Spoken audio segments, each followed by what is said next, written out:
Part 4. So we go to Home Depot, we go to Lowe's. I'm choosing all these appliances. He's taking pictures of the SKU number. We had representatives helping us, and he basically explained to them, hey, we're buying a house.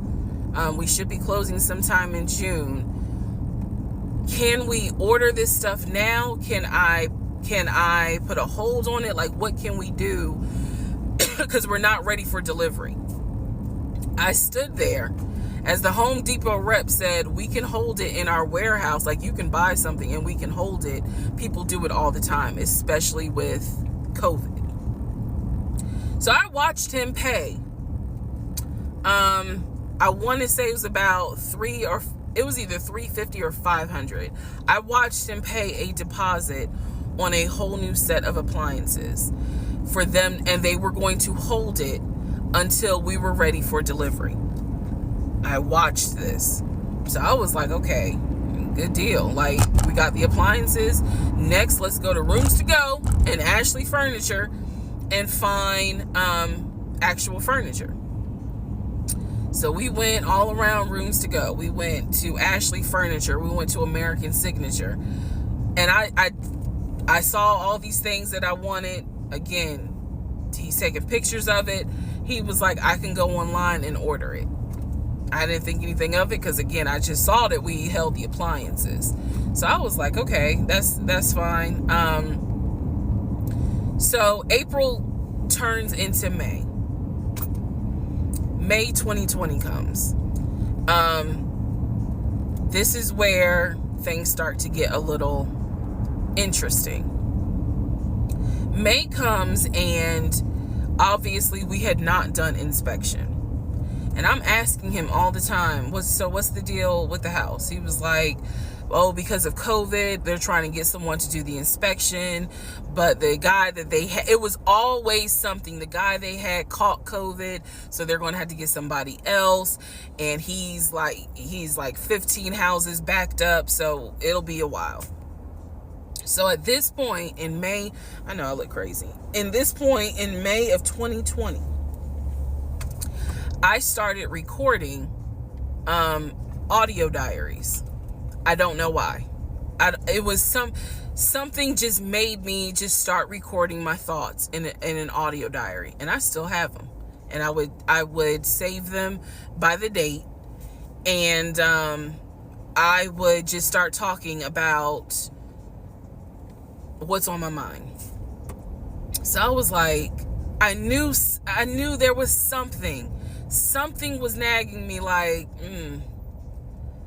but I kept pushing it out of my mind. I was like, you saw, this is what I reminded myself. You saw him pay for the appliances. You know the house is under contract.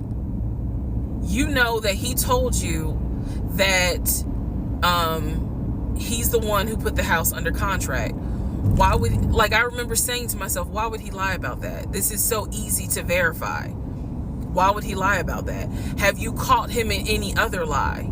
And at the time, the answer was no.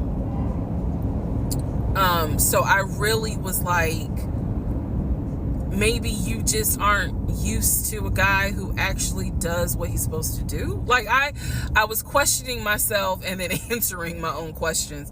So inspection didn't happen. Around mid-May, I found out I was pregnant. May 2020. When I found out I was pregnant, he was ecstatic, and I was like, oh shit. The reason why I was oh shit is because, number one, I'm plus size. Number two, because of my age, I felt like it was probably going to be a high-risk pregnancy. And I wasn't married. And that nagged. I cannot tell y'all how much it nagged me. There was a lot of internal struggle in between. My family didn't even know that he had moved in at this point. I told them, that I was pregnant, went to the doctor, everything looked good. But again, because it was COVID, he couldn't go in with me into the actual room. So, doing any sort of ultrasound, doing the blood test, because my HCG levels were really high. So the doctor was like, hey, it might be twins. We don't know yet. You're still kind of early, along. They gave me a due date. The due date was January 26th of 2021. So, yeah. May, found out I was pregnant. So there was now more of a push into, we got to get a house. We got to get the fuck up out of here. I'm not having a baby in Riverdale. Okay? Nothing against Riverdale, but I ain't having a baby in Riverdale. So we need to find out what's going on with this house. And so he was on top of it. He had an answer for everything. He was like, I'm gonna call and find out what's going on, blah, blah, blah. He then magically told me about a week later, oh, they're going to do inspection on the house like in 2 days. So I was just like, okay, keep in mind, I'm taking his word for it. I'm taking his word for all this. So he's like, they're going to do an inspection. Once we get the inspection report back, then we will know what we're going to be responsible for. What are we getting ourselves into? So, I guess they did an inspection. He showed me an inspection report. Only thing that they said that the roof had just recently been replaced, which I remember he was very happy about. And the issues that there were for the house were minor. It was not a bad, because we did have a discussion about it. He was like, it's nothing that we can't handle. Then he said that we were set to close the end of May. We were set to close the end of May. He told me it was going to be a virtual closing. You're probably like, what the hell is a virtual closing? Because again, he's saying because of COVID, people are not closing in the office.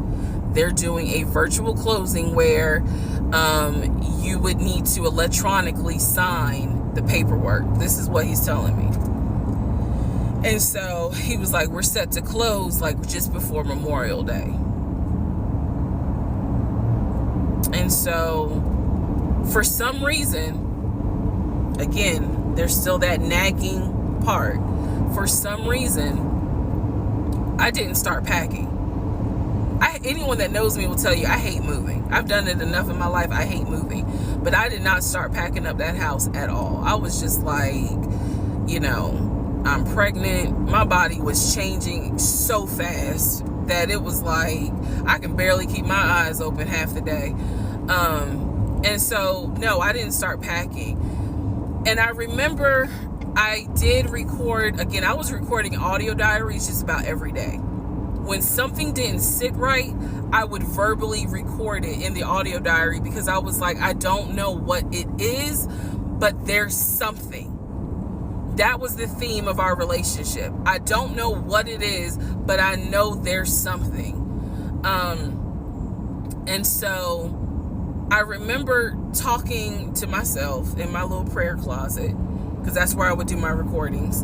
And I remember thinking, what if we don't get this house?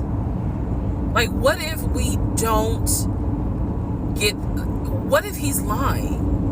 But again, there goes that thought process of, why would he lie about this? Like, who makes up that they're buying a house when in fact they're not?